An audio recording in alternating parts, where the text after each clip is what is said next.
Hello everyone, this is Crota giving you now game 2 in a series between Azubu's Violet versus Evil Genius's Thorzain raid call here on Ohana. Thorzain spawning as the blue Terran player on the bottom right hand side of the map. Meanwhile, Azubu Violet spawning as the red Zerg on the top left hand side of the map. Now, game 1 in the series, really entertaining game, really fun to watch, as Violet, who seemed to be behind for quite some time, was able to just bust out and make a move. Bust a move, I guess. Somehow, Azubu Violet, even on bases, was able to take out the Terran player, Thorzain, and I think this is something that we're going to perhaps be seeing a little bit of a trend of, especially with Heart of the Swarm coming around the corner. A lot of times, in a lot of ways, Zerg players were really learning how to deal with an expanding opponent such as Terran or Protoss by just simply out-expanding them. Now, what we saw in game 1 was that Violet actually took his time staying up on 3 bases. He was even behind in terms of drones, which meant that he was also behind in terms of harvesters and in terms of income overall just because of mules. But he was still able to muster a large enough attack force to actually deal significant damage. There was a little bit of a lucky play there, but Thorzain looks like he is going to be going in for another fast expansion attempt. So it is going to be a command center first once more. Drone now making its way over, and this is one of those things that perhaps Thorzain is known for. Thorzain is really just known for very conservative play. He doesn't take any uncalculated risk. He knows what he's doing, and he's going to be doing exactly that. And I believe that's also why Violet felt very safe in establishing and going for a hatchery first. We're going to be seeing a hatchery first versus a command center first. Both sides are going to have very strong economies. Thorzain most likely will check to see that there is no third base in addition, just because that third base is such a key common reaction for Zerg players when they know that there is a fast expanding opponent. SCV is still wandering around here. We are going to be getting up a barracks. We do have our refinery off over here, and I'm curious if Thorzain will once again try that same strategy again. We can see that the extractor this time around not nearly as early as it was in game 1, so we will not have metabolic boost down. So that indicates to me that Azubu Violet may try to play a little bit more defensively. Perhaps guard this choke point here, play with a queen on the ramp, maybe even use a spine crawler or two, as Violet may be forced to go into 4-queen play. Now, we do see Thorzain setting up this bunker down here. Are we most likely going to see perhaps some supply depots here as well? That may be in the future, making it very difficult for Zerglings to get up that ramp without being exposed to that bunker for a very long time.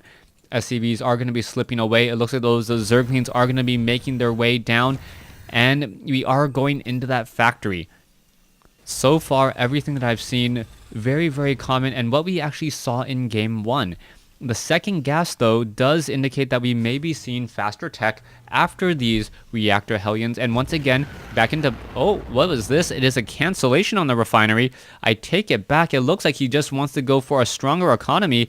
And I'm not quite sure why he would actually waste that 18 minerals like that.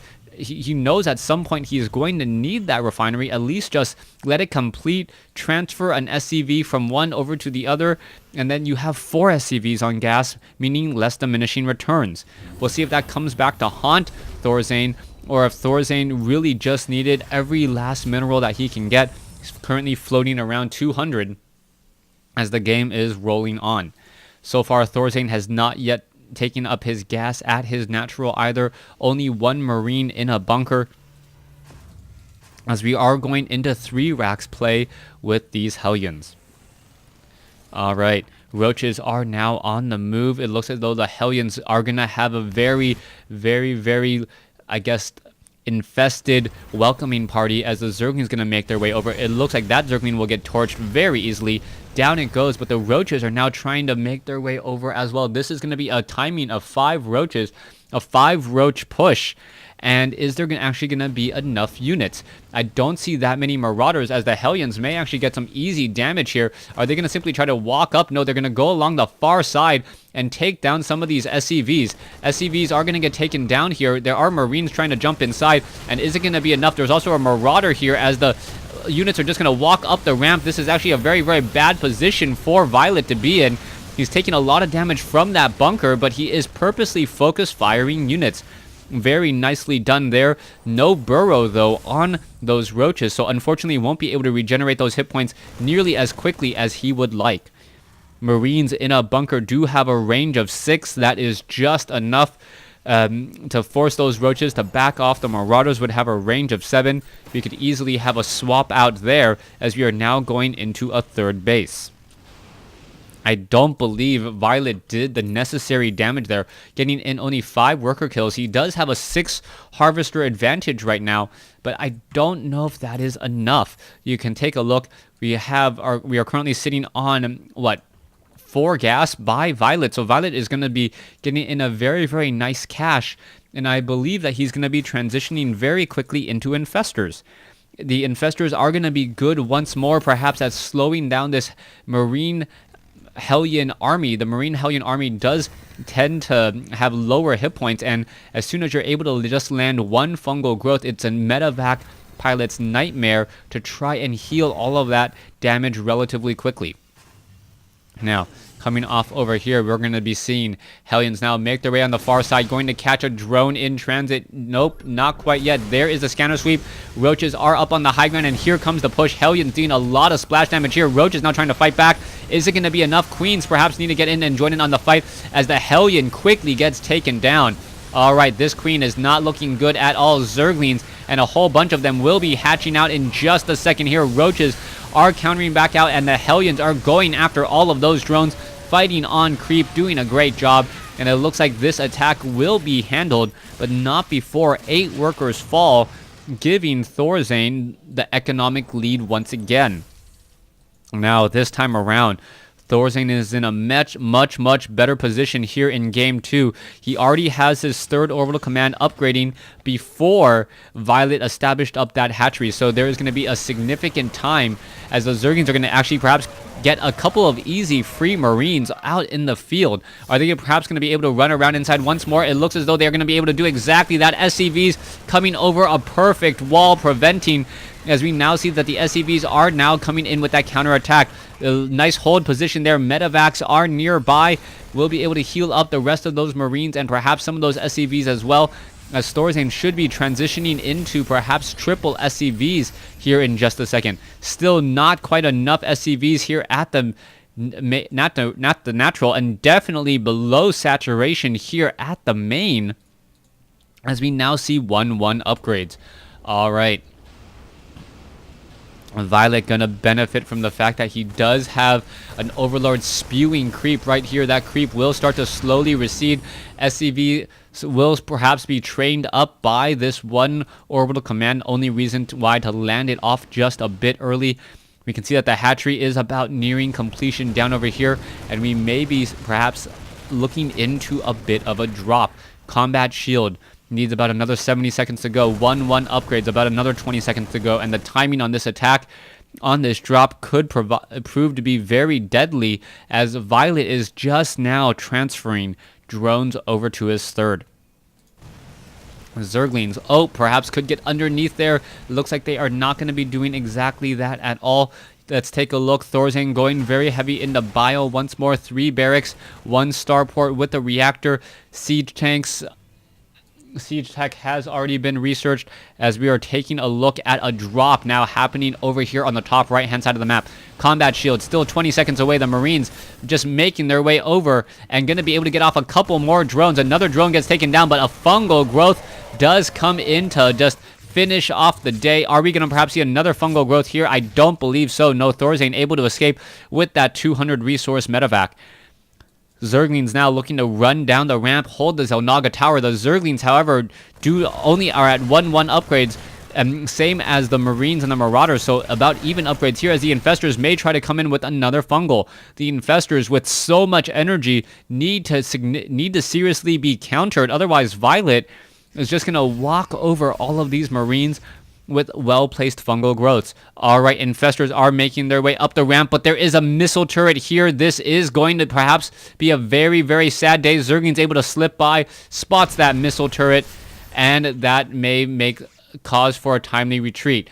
All right, infestors are coming out. Zerglings are going to try to sneak their way in. Are they going to be able to do exactly that?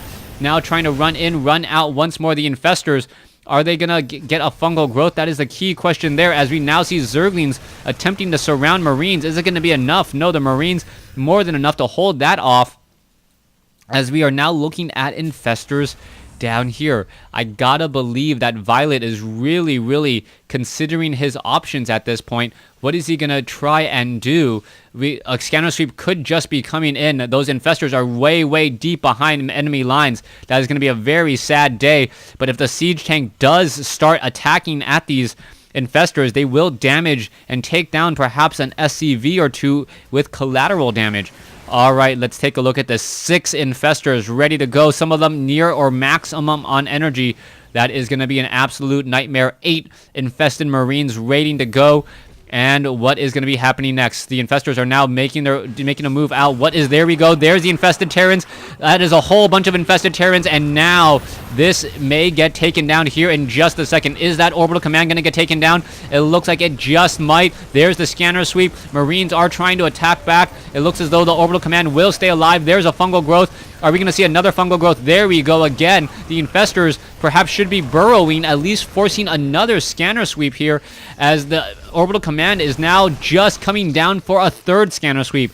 Nicely done, but a little bit of a trigger reaction there by Thorzain. Thorzain could have scanner sweeped in perhaps a better location. There is another scanner sweep.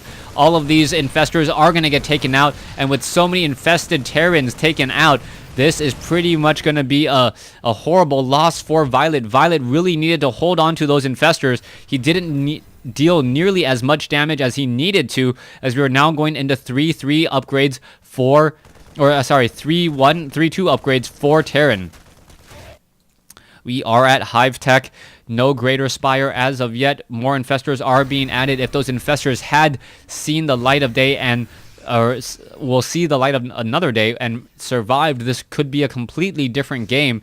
But right now it is going to be up to Violet to really minimize the amount of damage that he's going to take, and this is not the way to do it. Not by losing another 2 infestors. There's Zerglings now trying to swarm in infestors. It looks as though massive fungal growth, but is it enough? No, it's not. Too many Marines, and the Marines are just going to basically push their way forward and now try and take this game. You can see there is a hatchery off over here, but Violet has not yet done anything with it. We are at a 50 supply discrepancy between these 2 armies, and at this point I think it is a foregone conclusion that Thorzain is going to take this. He has momentum on his side, a 55 supply advantage. He has a very strong economy behind this, and a much, much larger army, as some drones almost get taken down here once more. All right, Zerglings and infestors coming in from the far side. Oh, that's going to be bad play here. Are the Zerglings going to be able to get up there? There's a beautiful fungal growth, but is it going to be enough to hold off all of these units? Another fungal growth there. Another fungal growth could be coming in, but no, not enough. The siege tanks focus firing those infestors, and that is the GG. Thanks for watching. Thanks for listening. Hope you guys enjoyed Game 2, as Thorzain was able to even up the series at 1 game apiece here in Game 2.